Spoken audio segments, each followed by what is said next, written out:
पहले तो आप तक ये उड़ती उड़ती खबर पहुंची है? यहाँ नईम अशरफ भट्ट साहब रिपोर्ट कर रहे थे आज, आपका इस पर कोई तज्जिया हो या खबर हो कि अचकज़ई, चूँकि आप हमेशा ये तनकीद करते हैं, सवाल आपसे इसलिए पूछ रहा हूँ कि पीटीआई की मौजूदा क़यादत की सबसे बड़े उसका फेलियर ही है कि वो किसी से बना के नहीं रख पाते हैं। मौलाना साहब को ये नाराज़ कर देते हैं, सबको नाराज़ी कर देते हैं।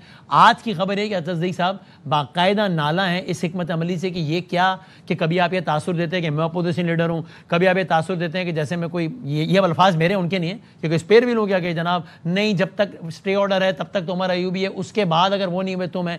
नईम अशरफ भट्ट रिपोर्ट करें, हमारे कॉरेस्पॉन्डेंट के पीटीआई ने उनको कहा कि प्रेस कॉन्फ्रेंस में ये कही है, शुक्रिया अदा कीजिए नामजदगी पर, और कही है कि जब तक ये उमर अयूब का फैसला नहीं हो जाता स्टे ऑर्डर वगैरह तब तक वही रहे, उसके बाद में जिस पे वो नाला हुए और अब वो आउट ऑफ कॉन्टैक्ट हो गए। है आपके पास कोई इत्तला ऐसी? देखिए, ताल्लुकात तो उनके लीडरशिप के साथ अच्छे नहीं हैं, बड़े अरसे से अच्छे नहीं हैं। वो समझते हैं कि पीटीआई की ज़्यादातर जो लीडरशिप है वो इमेच्योर है, और जाहिर है कि वो सही समझते हैं।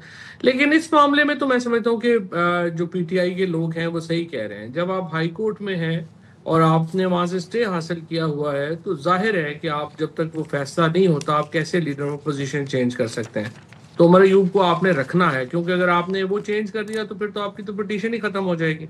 सो मेरा ख्याल है कि ये बात तो पीटीआई की सही है। सिर्फ तो ये फिर इसको था शायद हैंडल बेहतर कि किया जा सकता था, फिर पहले हाँ, तासुर दिया कि जैसे कल सुबह अचकज़ई साहब लीडर होंगे।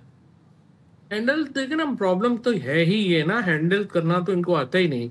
आपने पब्लिक कर दिया, फिर आप उसके बाद वापस ले रहे हैं, तो अगला बंदा थोड़ा, इतना सीनियर आदमी है, वो अपने आप को एक ह्यूमिलेट तो फील करेगा ना। हाँ, प्रॉब्लम ही इनका ये है कि बिल्कुल एक बच्चों की तरह जो है ये, इनका एक बहुत बड़ा इमेच्योर किस्म की बिहेवियर है। और आप अब देखेंगे ना कि जो सारी तरीके इंसाफ के एमएनएज, 19 के करीब एमएनएज हैं जो कि डिस्क्वालीफाई हो गए। ऐसे लगता है कि जैसे पार्टी ने शुक्र किया डिस्क्वालीफाई हो गए। कोई इन लोगों के साथ खड़ा नहीं होता। कोई जो लोग जेलों में चले जाएं, बस आपकी फैमिली है जी, बस वो आपको संभाल ले तो संभाल ले। अब जो भी है, कमल शुजेब हैं, जरताज हैं, बच्चर हैं, अहमद चट्ठा हैं, बिलाल हैं, और बेशुमार नाम जिनके जो है वो लिए जाए। मुझे आप बताइए, पार्टी ने एक प्रेस कॉन्फ्रेंस भी की उनके लिए, जो उनके ऊपर जुल्म हो रहे हैं? कभी आपने देखा कि पार्टी लीडरशिप उनके घर में गई हो और बताया, कहा हो कि पूरी पार्टी जो है वो उनके साथ खड़ी है? सो वेरी अनफॉर्चुनेट बिहेवियर कि एक लिटरली जो पीटीआई के अंदर जो लोग सजाएं हो जाती हैं, और जो इमरान खान के लिए और पार्टी के लिए होते हैं, आप जो है उनके लिए सेलिब्रेट करते हैं। वैसे मैं आपकी प्रिडिक्शन बिल्कुल आज सही साबित हुई। टू माई सरप्राइज, जब आप पिछले प्रोग्राम में आए थे, सलमान अकरम राय साहब ने उस वक्त इस्तीफा दे दिया था।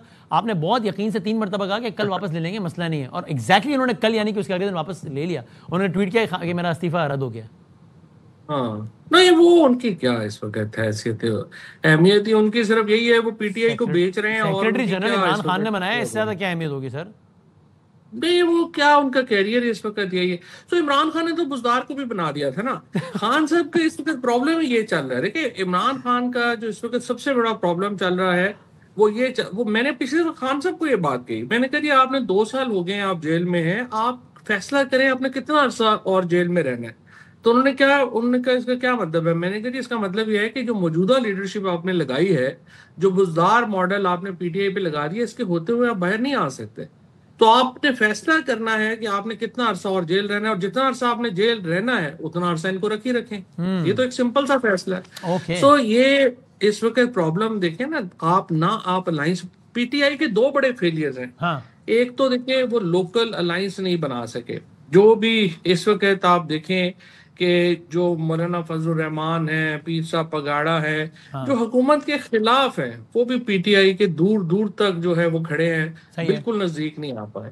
और और दूसरा, दूसरा जाहिर है कि आप इंटरनेशनल एस्टैब्लिशमेंट जो है उसके साथ अपना रिलेशनशिप क्रैक नहीं कर पाए। चाहे सऊदी अरेबिया हो, चाहे चीन हो, साहबजादे चाहे गए तो थे अमेरिका अमेरिका हो। इसलिए। जी। साहबजादे गए थे ना खान साहब के अमेरिका, इसीलिए गए होंगे ना, इंटरनेशनल हाँ, तो देखे एस्टेब्लिशमेंट। ना, वहां पे कोई हाई प्रोफाइल मीटिंग ही नहीं हो सकी। कोई जो है वो उसके ऊपर जो है वो उनका रिलेशनशिप जो है वो नहीं डिपेक्ट हो सका। सो ये 2 बहुत जुनैन बड़े से मिले थे। फेलियर्स हैं पीटीआई के, आई बिलीव।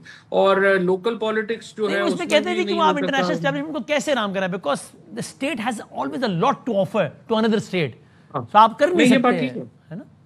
ये ये बात आपकी बिल्कुल सही है। हाँ, इसमें कोई शुबा नहीं है। और आई मस्ट से कि जो भी आप कहें, मौजूदा जो हुकूमत है, मौजूदा जो ताकतवर हलके हैं, उन्होंने क्रैक किया है इंटरनेशनल एस्टेब्लिशमेंट में, और पाकिस्तान की जो इंटरनेशनल डिप्लोमेसी है वो बहुत उसमें गेन हुआ है उसमें, चाहे मोदी की गलतियां हों या जो भी उसने किया हो, but I must say Pakistan को बड़ा एडवांटेज देखिए ना, मिला है। नील के और साहिल उसमें से लेके ताबा मौजूदा, खा के काश का वो प्यूटन के साथ भी खड़े हैं, तो चाइना के साथ भी खड़े हैं, तो हाँ, मसूद पशिशगान से भी हाथ मिला रहे हैं, तो नहीं ट्रम्प कभी से भी ऐसा, है ना। देखो ना, पाकिस्तान में तो 76 साल में एक ड्रीम ही हो सकता था ना कि सऊदी अरेबिया भी हमारे साथ हो और ईरान भी हमारे यस, साथ हो, यस, और अमेरिका भी हमारे साथ हो और चीन भी हमारे साथ हो। तो ट्रू। ये तो आई मस्ट से कि पाकिस्तान में कामयाबी तो बहुत बड़ी है ना, लेकिन जाहिर है कि इनकी कामयाबी जो है वो दूसरी तरफ जो है उनका नुकसान है। ये सो बहुत बड़ा जुमला इन आपने फ्लो दो में कह दिया। चीजों आप कह रहे हैं का पाकिस्तान की कामयाबी बड़ी है, लेकिन इनकी कामयाबी दूसरी तरफ का नुकसान है। पाकिस्तान की कामयाबी, इस वक्त इक्वेशन ऐसी बन गई है कि पाकिस्तान की कामयाबी पीटीआई का नुकसान है। डिप्लोमेटिक कामयाबी जो जी, है, जी, जो एस्टेब्लिशमेंट को या हुकूमत को सपोर्ट कर रहे हों अगर इस लेवल के ऊपर, तो पीटीआई को तो उसका नुकसान है ना इस वक्त। या तो अगर नुकसान ना होता और वो वहां पे कोई उसको मैं उल्टा पाकिस्तान कर में दूं तो पीटीआई को पाकिस्तान की ये, सिफारती नाकामी पीटीआई का फायदा है, इसी को अगर इक्वेशन को यू कर इसलिए दूं। कि वो फिर जमहूरियत को जब करेंगे, सपोर्ट करेंगे, तो वो फिर मौजूदा हुकूमत नाकाम होती है। सो पाकिस्तान की नाकामी ये है कि जमहूरियत नाकाम हो, तो उस बुनियाद के ऊपर जो है वो फिर पीटीआई को नुकसान पहुंचता है। पाकिस्तान में इस वक्त वो पीटीआई तो जमहूरियत को जमहूरियत सपोर्ट नहीं कर रहे की हैं, बात नहीं कर रहे इस वक्त, और ये कहाँ पाकिस्तान की जमहूरियत को सिफारती सपोर्ट। कामयाबी है, सर आपने कहा। पाकिस्तान की सफारती कामयाबी को एक लाइन में इस तरह से तो नहीं किया जा सकता कि जमहूरियत के लिए जो है वो नहीं है, लेकिन ओवरऑल तो इंडिया के ऊपर तो पाकिस्तान को बहुत बड़ा एडवांटेज हासिल हुआ है, इसमें तो कोई दो राय ही नहीं है। जिस फवाद साहब, तरीके से ये बस सॉरी, अब आप बात कर रहा हूँ, आखिर 2 मिनट रह गए, तो ये तो मुझे प्लीज समझा दें। आपने तस्दीक से हमारी बात की, आपने मौलाना साहब की बात की। I actually want to understand this. इस वक्त यानी अली अमीन गंडापुर साहब जब मौलाना साहब को रगड़ते हैं, और ठीक ठाक रगड़ते हैं, एक होता है इख्तिलाफ है, एक होता है रगड़ना ठीक ठाक सख्त अल्फाज में, इसके में बहुत सारे सियासी नुकसानात पीटीआई को क्या हो सकते हैं, उसकी तो मैं फहरिस्त बना सकता हूं कि मौलाना साहब जाती तौर पे हर्ट होंगे, जेयूआईएफ दूर होगी, पीटीआई तन्हाई का शिकार होगी, फला फला फला।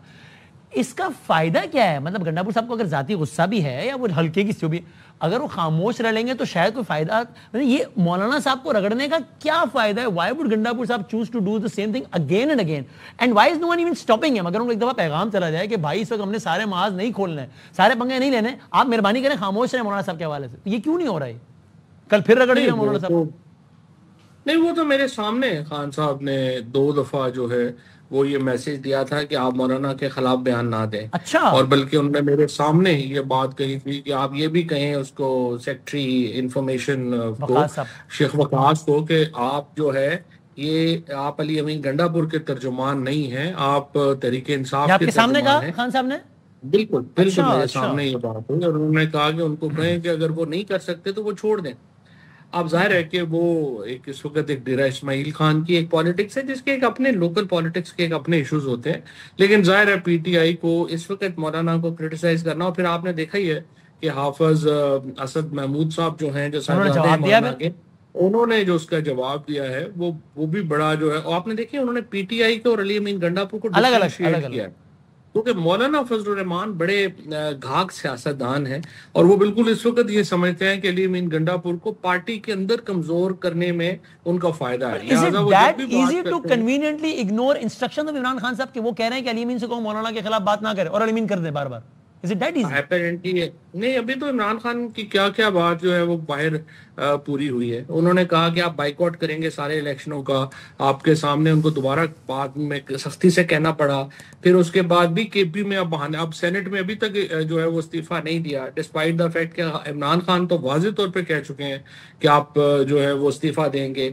सो ये जो बाहर के लोग हैं वो तो अपने इस वक्त लल्ले तल्लों में मसरूफ बहुत हैं। सारे वो तो जाहिर है कि इमरान खान की इन बातों के ऊपर तो अमल करने के लिए तैयार नहीं है ना, बहुत वो तो शुक्रिया अपने इंटरेस्ट के मुताबिक चले। फवाद साहब।